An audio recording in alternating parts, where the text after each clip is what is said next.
Today, we're diving into one of the most ambitious tech transformations happening anywhere on the planet, India's national mission to harness the power of artificial intelligence. And this isn't just about building some cool new app, we're talking about a massive plan to reshape an entire economy and really to touch the lives of over 1 billion people. And to really get a sense of the sheer scale here, you just have to look at this one number. Projections show that AI is expected to add a staggering $957 billion to India's economy by 2035. I mean, that's nearly $1 trillion boost, helping to power the country towards its goal of a $5 trillion GDP. So yeah, this isn't some little side project. This is being built as a core engine for economic growth. But you know what's really fascinating about this whole push is the philosophy behind it. It's not just about the money. India's national AI strategy, which was laid out by its top policy think tank, Niti Aayog, is all guided by this one simple but really powerful motto: AI for all. The whole goal is to make sure this tech revolution doesn't just benefit a handful of people, but that it actually leads to inclusive growth and social development for everyone. So, the big question is, how does a nation of 1.4 billion people actually pull something like this off?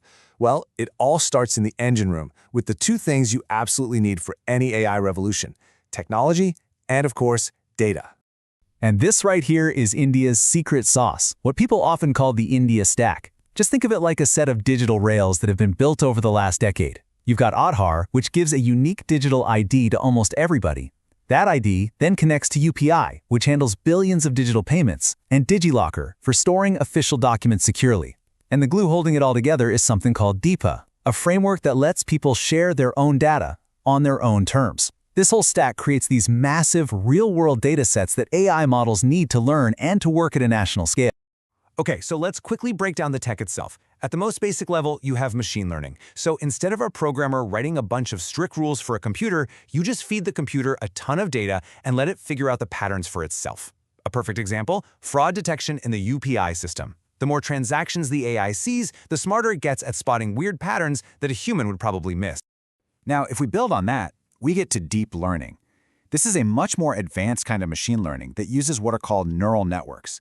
These really complex systems that are basically inspired by how the human brain is structured. This is the magic behind things that seem almost impossible, like real-time speech-to-text, or the facial recognition systems being used in smart cities. And that brings us right to the cutting edge: generative AI. This is the stuff you've probably been hearing about constantly.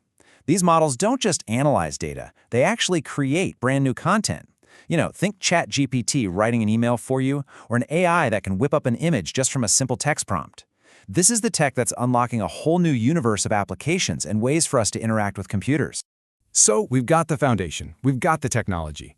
But honestly, the most exciting part is seeing how all of this is moving from theory into the real world, and how it's transforming key parts of Indian society as we speak. Let's start with India's cities, which are growing at an incredible pace. Now, urbanization brings huge challenges, and AI is being put to work to make these sprawling urban centers more efficient, more responsive, and just better places to live. And listen, this isn't just some theory for the future. These results are happening right now. In Pune, an AI-powered traffic system has cut down congestion by up to 20%. In Bangalore, they're using predictive analytics to optimize bus routes, which has cut passenger wait times by 15%. Over in Indore, one of India's cleanest cities, AI is making waste collection cheaper and way more efficient. And in Chandigarh, they've set up over 2,000 AI cameras that automatically spot traffic violations. These are real, tangible improvements to daily life in the city. All right, next up, healthcare. This is a sector where AI's potential to save lives and improve access to care is it's profound, especially for a country with the scale of India. The impact here is just incredible. You have platforms like eSanjeevani that use AI to connect a patient in a rural village with a specialist in a big city, basically erasing a huge geographical divide. And get this, India was home to the world's first telerobotic heart surgery, performed by a doctor who was 32 kilometers away. Major hospitals like Apollo are now using AI to crunch health data and predict heart disease risks before they become life-threatening. The big takeaway here is that AI is enabling better care, earlier detection, and wider access for millions and millions of people. And finally, let's turn to the absolute backbone of the Indian economy: agriculture. For millions of farmers, AI is turning into a kind of digital agronomist, putting data-driven advice right into the palm of their hands. And this is where that whole AI for all philosophy really comes to life. you've got chatbots like Kisan eMitra giving farmers advice in their own local languages. Startups like Cropin are analyzing satellite images and weather data to keep an eye on crop health. Others, like Intello Labs, use computer vision on a smartphone to grade produce quality, which helps farmers get a better price and cuts down on waste. This is technology directly empowering people and making the country's food supply more secure. Now, it's really easy to get swept up in all this potential. But let's be real for a second. This journey is not going to be a simple straight line.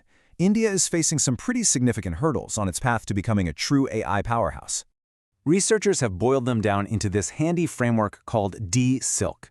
So D is for data. Even with the India Stack, there's a shortage of high-quality, Indian-specific data sets to train models on local needs and languages. S is for skilling. There's a huge gap between the roaring demand for AI experts and the current number of people with those skills. I is for infrastructure. The kind of computing power you need for advanced AI is incredibly expensive. L is for legal. The laws and regulations are basically playing catch-up with the tech. And finally, K is for knowledge and ethics. How do you make absolutely sure the AI you're building is fair, that it's unbiased, and that it's responsible? Tackling every single one of these is going to be crucial for success. Okay, so knowing the challenges, what's the plan? Well, India has a pretty clear and comprehensive roadmap for building its AI future. The government is really tackling this head-on. The India AI mission is this massive investment, over 10,000 crore rupees. That's more than $1 billion US, just to build up the computing infrastructure. Education is being overhauled, with AI skills being taught to kids as early as the 6th grade. And there's a huge push for what's called sovereign AI. This means building India's own AI models, like Bharatkin AI, that are trained on Indian data and can understand all 22 of the country's official languages. The goal here is technological self-reliance. And on the world stage, India is stepping up to take a leading role in shaping how AI has governed globally. Which, of course, brings us to our final thought. As India builds this massive, inclusive AI ecosystem, it isn't just solving its own challenges. It's actually creating a model that's scalable and is focused on public good. So the real question isn't just whether India will succeed, but whether its unique AI for all approach could become the blueprint for how developing nations everywhere can harness this powerful technology for their own transformation. It's definitely something to keep an eye on.